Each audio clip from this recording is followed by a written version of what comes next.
Competitive ಎಕ್ಸಾಮ್ಸ್ಗೆ ಇಂತಹ ಪ್ರಶ್ನೆಗಳನ್ನ ಕೊಡುತ್ತಾರೆ. ಅಂದ್ರೆ ಇಲ್ಲಿ ಈ ಪ್ರಶ್ನೆಯನ್ನು ಕೊಟ್ಟಿದ್ದಾರೆ, ಇಲ್ಲಿ ಕೆಳಗಡೆ 4 ಉತ್ತರಗಳನ್ನು ಕೊಟ್ಟಿದ್ದಾರೆ, 56, 55, 42, 25. ನಾವೇನ್ ಮಾಡ್ತೀವಪ್ಪ ಅಂತಂದ್ರೆ ಮೊದಲಿಂದ ಕಂಡುಹಿಡಿಕೊಳ್ತೀವಿ. ಏನ್ ಮಾಡ್ತೀವಿ ಅವಸರದಲ್ಲಿ ನಾವು ಇಲ್ಲಿ 11 ಇದೆ, ಇಲ್ಲಿ 22 ಇದೆ ಅಂತ ಏನ್ ಮಾಡ್ತೀವಿ, 11 ಎರಡಲೆ 22 ಅಂತ ಮಾಡ್ಬಿಡ್ತೀವಿ. ಹಂಗೆ ಇಲ್ಲಿ 2 ಇದೆ, ಅದನ್ನು ಅದೇ ತರ ಮಾಡ್ತೀವಿ.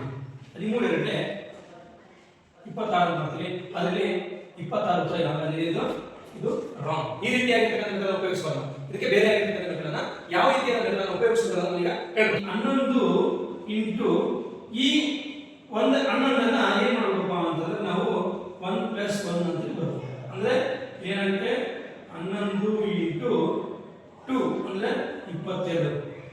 ಈ ಮೆಥಡ್ ಅನ್ನು ಇಲ್ಲಿ ಉಪಯೋಗಿಸ್ತಾರೆ. ಅಂದ್ರೆ ಈ ಮೆಥಡ್ ಅನ್ನು ಇವರು ಇಲ್ಲಿ 1 ಅನ್ನು ನಾವು ಪ್ಲಸ್ ಮಾಡಿದ್ವಿ.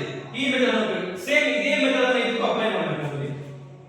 ಏನು 13 ಇಂಟು 1 + 3 13 ಇಂಟು 4 13 52. ನೋಡ್ರಿ ಈ 52 ಅಲ್ಲಿ ಇದೆಯಾ? ಎಸ್ ಇದೆ. ಈಗ ಇದು ಸರಿ. ಕೆಲವು ಸಾರಿ ನಾವು ಏನು ಮಾಡಬೇಕಾಗುತ್ತೆ, ಗುಣಾಕಾರವನ್ನು ಮಾಡಬೇಕಾಗುತ್ತೆ. ಕೆಲವು ಸಾರಿ ನಾವು ಕೂಡಿಸಬೇಕಾಗುತ್ತೆ. ಕೆಲವು ಸಾರಿ ನಾವು ಏನಾಗುತ್ತೆ ಸ್ಕ್ವೇರ್ ಮಾಡತಕ್ಕಂತಹ ಒಂದು ಪ್ರಕ್ರಿಯೆಯನ್ನು ಕೂಡ ನಾವು ಇಲ್ಲಿ ಮಾಡಬೇಕಾಗುತ್ತೆ.